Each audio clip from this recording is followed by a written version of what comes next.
When a skeptical cop chuckled at 14-year-old Maya's claim that her mother was in the Special Forces, he thought she was just a kid spinning tales. Moments later, the air shifted as her mother stepped into view, her presence commanding respect and turning his laughter into stunned silence. In July 2024, Maya Jackson, a 14-year-old from San Diego, California, stood on a busy sidewalk near her high school, clutching her backpack. It was a warm afternoon, the kind where the sun made everything feel a little slower. Maya had just finished soccer practice and was waiting for her mother to pick her up when a police cruiser pulled over. The officer, a stocky man in his late 30s named Officer Daniel Ruiz, had noticed Maya lingering alone and decided to check on her. It was routine, part of his patrol in a neighborhood that had seen some petty thefts lately. Maya, with her braided ponytail and bright yellow sneakers, looked up as Officer Ruiz approached. She wasn't nervous. She'd been taught to respect authority, but also to hold her ground. Her mother, Lieutenant Colonel Amara Jackson, had drilled that into her since she was little. Amara was a career military officer, and though Maya didn't always understand the details of her mother's work, she knew it was important. She also knew her mom was tough, tougher than anyone she'd ever met. "Hey, kid," Officer Ruiz said, his tone friendly, but with an edge of authority. "You waiting for someone? It's getting late." Maya nodded, shifting her backpack to one shoulder. "Yeah, my mom's coming to get me. She's just running a bit behind." Ruiz raised an eyebrow, glancing at his watch. "Been here long? You shouldn't be out here alone. This area's had some issues." "I'm fine," Maya said, her voice polite but firm. "My mom's on her way. She's in the military, so she's probably tied up with something important." Ruiz leaned against his cruiser, crossing his arms. "Military, huh? That's cool. What does she do?" "Desk job at the base." Maya shook her head, a small smile tugging at her lips. "No, she's in Special Forces. She does, classified stuff." Ruiz's face broke into a grin, and he let out a short laugh. "Special Forces? Come on, kid. You don't have to make stuff up. That's pretty rare, especially for a woman. What'd she really do?" Maya's smile faded, but she kept her composure. "I'm not making it up. She's a lieutenant colonel in the Army Special Forces. She's been deployed a bunch of times." Ruiz chuckled again, shaking his head. "Sure, kid. Special Forces. Next you'll tell me she's out saving the world like some action movie hero. Look, I'm just trying to make sure you're safe. How about you call her? See where she's at?" Maya's jaw tightened, but she pulled out her phone and dialed her mom's number. It went to voicemail, which wasn't unusual. Amara's job often meant she was unreachable for stretches of time. Maya left a quick message, then looked back at Ruiz. "She'll be here soon. She's probably just finishing something at the base." Ruiz's grin didn't fade. "Uh-huh. Special Forces mom, huh? You got a wild imagination, I'll give you that. Maybe she's parachuting in to pick you up?" A few passers-by glanced their way, drawn by Ruiz's loud tone. Maya felt her cheeks heat up, but she wasn't about to let this guy make her feel small. "She doesn't need to parachute," she said evenly. "She's the real deal. You'll see when she gets here." Ruiz raised his hands in mock surrender, still smirking. All right. I'll stick around till she shows up. Gotta make sure you're not out here telling tall tales to strangers." Maya didn't respond. She sat on a nearby bench, her phone in her lap, and focused on staying calm. She'd heard people doubt her mom before, classmates, teachers, even family friends who didn't understand what Special Forces meant. But this was different. This was a cop, someone who was supposed to protect people, laughing at her like she was a kid making up stories. It stung. But Maya had learned from her mom how to handle doubters, stay composed, stay confident, and let the truth speak for itself. 10 minutes passed, and Ruiz was starting to look impatient. He checked his radio, then glanced at Maya. "You sure she's coming? I can give you a ride home if you need it." "No shame in it." "I'm good," Maya said, her voice steady. "She'll be here." Just then, a black SUV pulled up to the curb, its engine humming quietly. The driver's door opened, and Lieutenant Colonel Amara Jackson stepped out.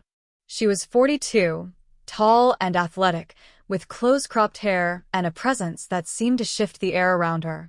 She wore civilian clothes, jeans, and a black jacket, but her posture and the way she scanned the scene screamed military. Her dog tags glinted faintly under her jacket, and her eyes locked onto Maya first, then Ruiz. "Maya, you okay?" Amara asked, her voice calm but with an undercurrent of steel. Maya stood, relief washing over her. "Yeah, Mom." "I'm fine. Officer Ruiz was just keeping me company." Ruiz straightened, his smirk fading as he took in Amara's appearance. She didn't look like the desk jockey mom he'd clearly been picturing. He cleared his throat, stepping forward. Ma'am, I was just checking on your daughter. She was out here alone, and I wanted to make sure she was safe." Amara nodded, her expression unreadable. "I appreciate that, officer. I got held up at work." Maya's used to waiting a bit sometimes. Ruiz hesitated, then gestured toward Maya. "She, mentioned you're in the military. Said something about special forces. I figured she might have been exaggerating a little." Amara's eyes narrowed slightly, but her voice stayed even. "Exaggerating? Why's that?"